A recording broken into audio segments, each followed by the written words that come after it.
Many thanks for staying here on Joy News today with me, Benis Abubedu. Let's do some election-related news now.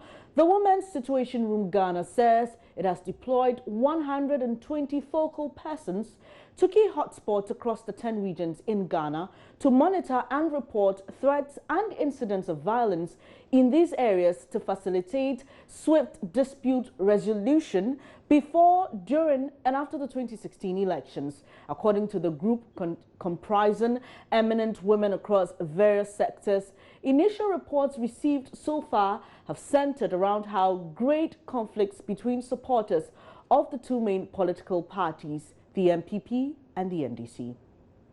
The Women's Situation Room is a women peace-building mechanism that mitigates conflicts before, during and after elections on the African continent. Ahead of this year's polls, the Women's Situation Room Ghana has deployed some 120 trained personnel to all 10 regions to identify and report early warning conflict signals to the group for swift resolution with stakeholders. What we have launched today, we are calling the early warning and the early response mechanism, which is what we are explaining, that we know that there are warning signs on the ground, things that are happening that can suggest that there can be violence during the elections. And we are putting the system in place. So we have 96 focal hotspots that we have kind of developed. And that we develop through synchronizing the various hotspots that all the stakeholders have. The EC have theirs, the police have theirs. Because we cannot cover the whole, all of the hotspots, we have synchronized and have identified 96 of those hotspots.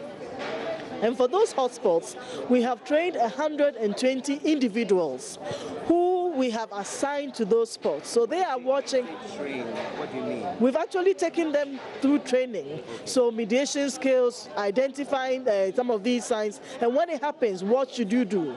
How should you report it? So they have a template, a reporting format, and now we all know WhatsApp. So now it's by WhatsApp that they send the information to our hubs, and then they move it down.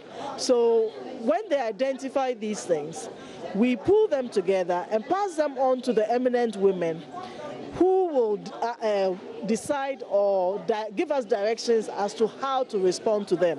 According to the director of the Domestic Violence and Victim Support Unit of the Ghana Police Service, who is also an eminent woman on the group, the police has been in close collaboration with the Women's Situation Room to ensure the elections record very minimal disputes. Talking about elections and in collaboration with Women's Situation Room, I know basically that the police and for that matter security organs are very, very objective when it comes to citizenry issues. But our collaboration now is to ensure that there is total peace. The eminent women have created a desk for that matter, giving one to the police, and we are working with them, ensuring that there will be peace before, during, and after. And the issue is, if at all there should be any issue of violence, when it is reported to the eminent women, the police are there quickly to respond to it and then take it to the appropriate quarters where it will immediately be investigated. We are not leaving any stone unturned. We just want to ensure that the citizenry are at peace totally before, during, and after. We want to ensure also that everybody, citizens of Ghana, are one. Some eminent women shared their thoughts with Joy News. I accepted the invitation because somehow it occurred to me that the very knowledge and awareness of the existence of, women, the Women's Situation Room should be quite calming. On the campaign trail now, let's head to the Central Region. My colleague Richard Kojo is following the flag bearer of the Progressive People's Party, Dr. Papakwesi Indum. Hello, Kojo. Good afternoon. Where's Dr. Indum now and what is he doing? Well, currently, Dr. Indum is in the Western region. He went to the Western region early this morning. Yesterday, on the campaign trail with him, he went to Abrasi Bukwamankase, and in the evening, he went to the University of Cape Coast and addressed the students and lecturers. He got a sizable number of crowd, and interestingly, the crowd that Dr. Indom is pulling after the EC disqualification saga has improved. There's been massive improvement, because when we went to Mankesim, it was really a crowd to behold at the University of Cape Coast campus too. He attracted a lot of the students and the lecturers to the main auditorium, and he was talking to them about the acquisition of loans by this present administration, the fact that the loans that have been collected so far, they've not been able to account properly for these loans, and all that they are doing. Any other person who is put in the seat of government can also do likewise. He also touched on the Woyome saga, the fact that the AG is unable to prosecute Alfred Abushi Woyome and retrieve the 51 million Ghana cedis that was given to him. He also said that that is the reason why they should vote for the PPP parliamentary candidate to go to parliament to do a good job. At the moment, he says that the parliamentarians are not doing enough. They are doing a shoddy job. He cited the example of the Commander Sugar Factory, how they approved the loan for them to construct the Commander Sugar Factory that is almost becoming a white elephant.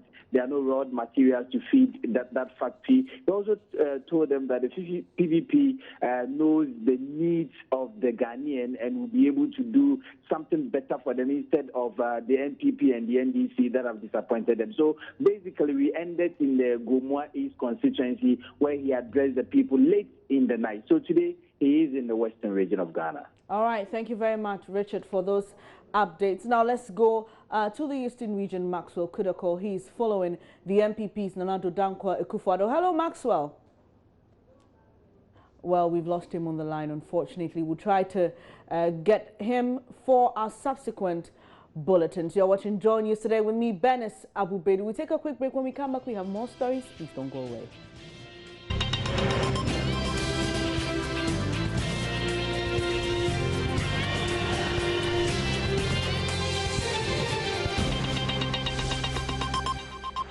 This is Joy News today on your Joy News channel on Multi TV. Let's get onto the phone lines and speak to Maxwell Kudako, who is following the MPP's flag bearer Nanado Dankwa Akufo-Addo in the eastern region. He joins us with some details on his tour. Hello, Maxwell. If you can hear me, where has Nanado Dankwa Akufo-Addo been, and what has he been saying?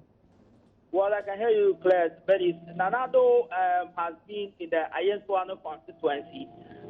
He's been to 3 different areas. First of all, he stopped at Amanase, and then he did a whistle stop also at the Sobo, and finally addressed a rally at Chapmante. We are heading towards the Kriapem South constituency, precisely and then we'll continue to the Okre constituency, and then other constituencies like Sojaman and Lower Menya. He has been talking about his plan to do a revolution or embark on a revolution in Ghana's education system. He said he still stands by his promise to make free secondary education possible, and then also ensure that there is a lot of jobs in the country for the seeming youth.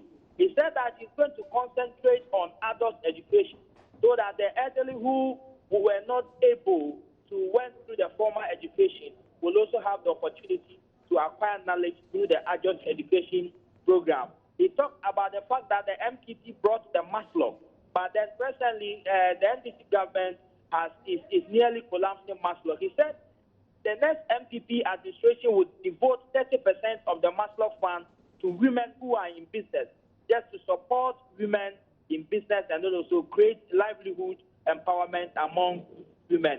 He's also been talking about how he intends to deal with the various land disputes that has engulfed most traditional areas. He said he's going to use dialogue with both parties and ensure that land disputes become the thing of the past, because industry or business will boom, or if you like, investors will have interest to invest when they don't have issue with land.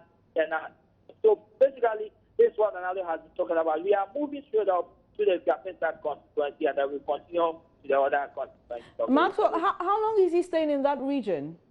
Nanado is supposed to spend 4 days in the eastern region. He's built to be here today, Wednesday, Thursday, Friday. He will have a break and come back on Saturday to finalize his campaign. I'm told this is the last phase of his campaign in the Eastern region in the run-up to the 2016 election. I'm told by 1st or 2nd December, he will do the last regional rally to wrap up all his activities in the region before we will go to the polls on December 7th. So this is his last campaign to the Eastern region, and he's supposed to be spent 4 days in the Eastern region. Thank you very much, Maxwell, for those updates. That was my colleague Maxwell Kudako coming to us from the Eastern region. He's been following the MPP's flag bearer, Nana Dankwa Akufo-Addo, and he tells us that he will spend 4 days in that region, and it will be his final regional tour ahead of the December polls. You're watching Joy News today with me, Bernice Abu Bedu.